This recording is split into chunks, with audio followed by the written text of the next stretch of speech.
Hi folks, this is Vicki at patternprincess.com. Today I'm going to make a really cute body, a crossbody bag with these daisy granny squares, these retro looking granny squares. And I think I actually want to have the join using the whip stitch, but I want to use a contrasting color because I actually wanted to be part of the design, okay? So rather than have my two squares together and join them on the three edges, I'm going with the right sides together and then turning them inside out. I'm going to actually have them joined with the right sides facing out, okay? And I'm going to use a burnt orange kind of a yarn. This is all done with medium weight Care and Simply Soft yarn. These granny squares are made with just yarn scraps.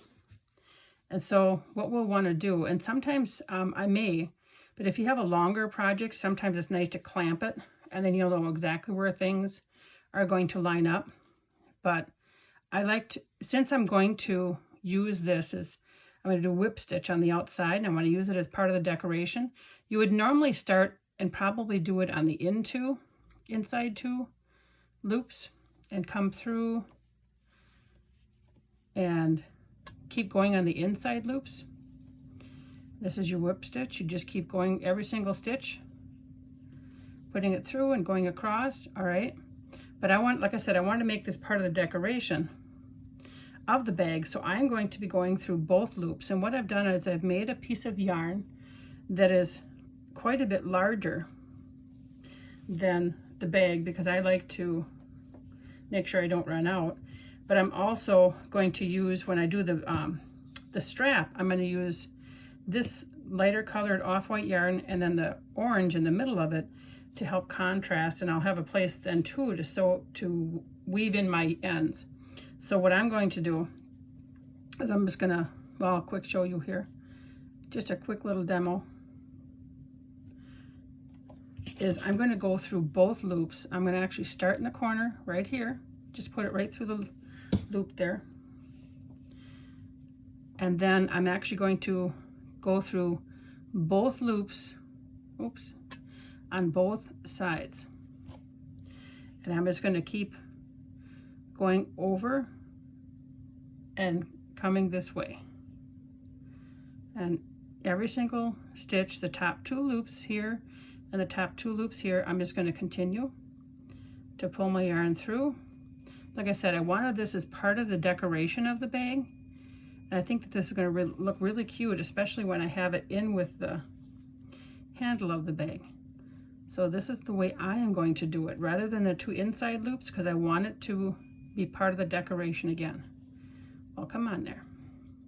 So I'm just going to continue to do this all the way around three sides. It'll be this end, this end, and this end. And then I'm going to work on having my my handle. And I'm not sure yet if I'm going to have a clasp of some sort. It seems like it would be nicer with a clasp. I haven't figured that part out yet. So isn't this going to, I think that this is orange is going to look really cute with this. So I've gone through both loops on both sides to come up with this look, okay? But you could just go through the inside loops. And I have the wrong sides together and the right sides are on the outside. You could, you know, join it with the right sides together, and when you're done, turn it inside out, and you wouldn't see this. You could also do the invisible stitch and go along, and you wouldn't see the seam either. So there are a number of ways you could join this. You could join it with a slip stitch, but I wanted to actually have this as part of the decoration of the bag. Okay, so I'm going to keep working on this, and then when I get to the handle, I'll show you what I'm doing there. Okay, I have my little bag joined here. Both of my squares are joined, and these flowers are a 3D. I don't know if you noticed that before. Both of the sides. Now, I have not weaved in my yarn ends here yet. I've just tucked them in the bag for now. I'll weave those into the handle when I get that done. And I'm going to make a handle two-tone. And normally, when crocheting a handle, I'll go back and forth. But this is going to be a nice, light, smaller bag, so I'm just going to crochet up and around the length. And I'm thinking I don't know, 30, 40 inches for like a crossbody bag. If you wanted to do a smaller bag that would go around your arm, then I'd probably say about 18, 20 inches. But all I'm going to do is in this space right here, in this corner space, I'm going to join this rust colored yarn because I want the two-tone. And we'll tighten that up. And all I'm going to do is make a chain. Make a chain as long as I want it. And then I'm going to join it to the other side. 5. Okay. So I'm going to keep going until I have this long enough. I have 10 so far. And I'll show you joining it to the other side. And so I'm going to join it on the same side over here. Okay. I'm just going to put my yarn through the hole on the corner hole on the opposite side. And I've got to get my yarn figured out here. Here's my long yarn. And I'm just going to bring it right through and then right through the loop and do like a slip knot right here, okay? Now, I have 2 pieces joined and I'm not going to leave it at that. What I'm going to do now is crochet all the way back on the other side with single crochets, okay? So I'm just going to make like a little, one more little slip stitch here. There, just to kind of get on the right side. All right, so here's my chain, and you could actually do a back loop if you wanted to. You could actually chain in the back loop, but I'm going to chain through the loop because I'm actually going to come on the other side of this.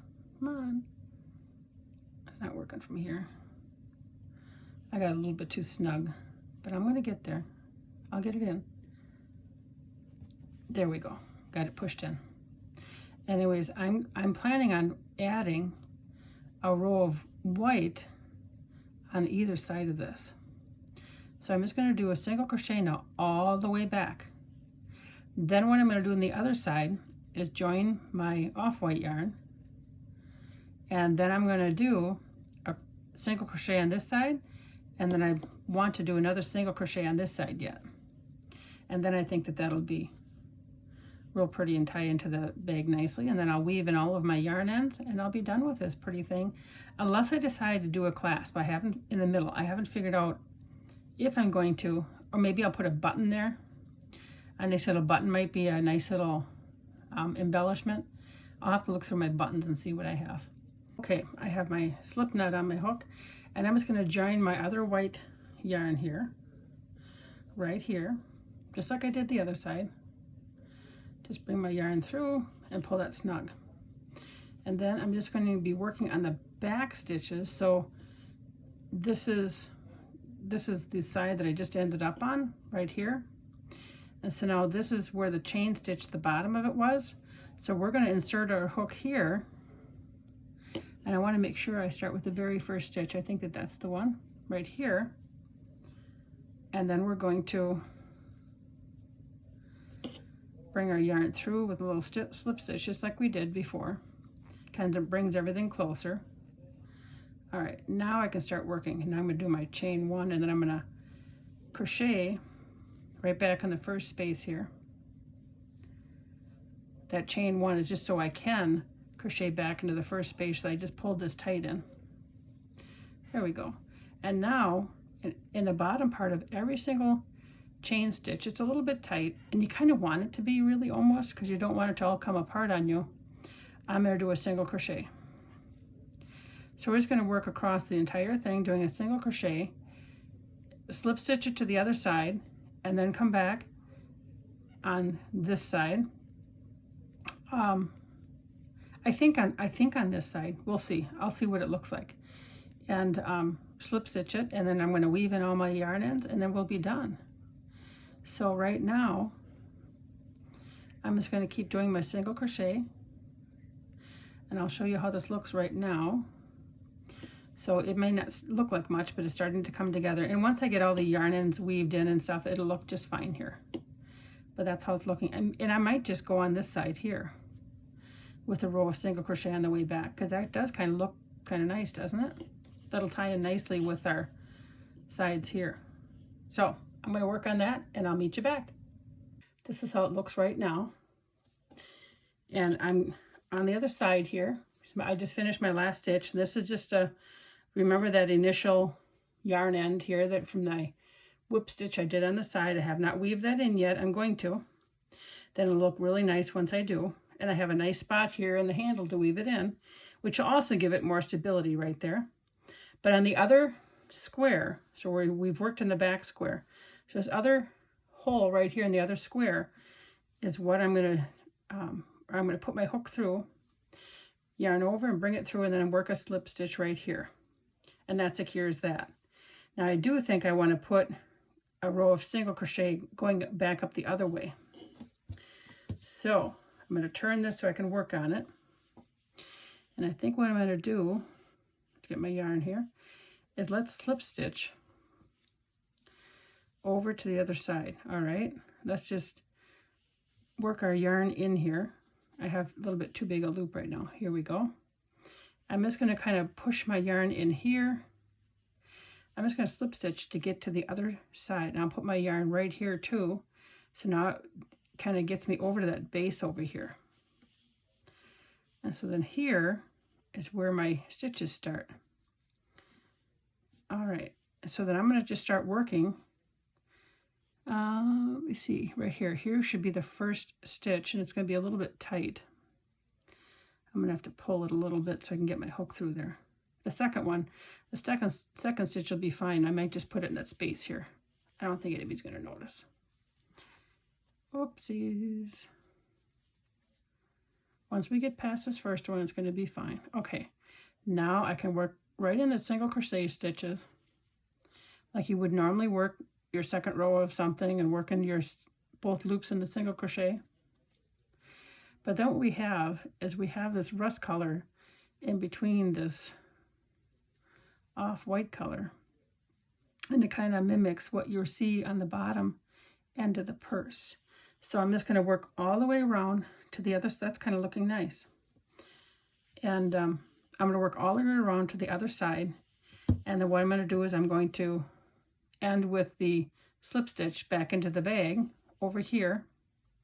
And then I'll weave in all of my ends. It's looking pretty messy right now, but this will look really nice once it's all said and done, okay?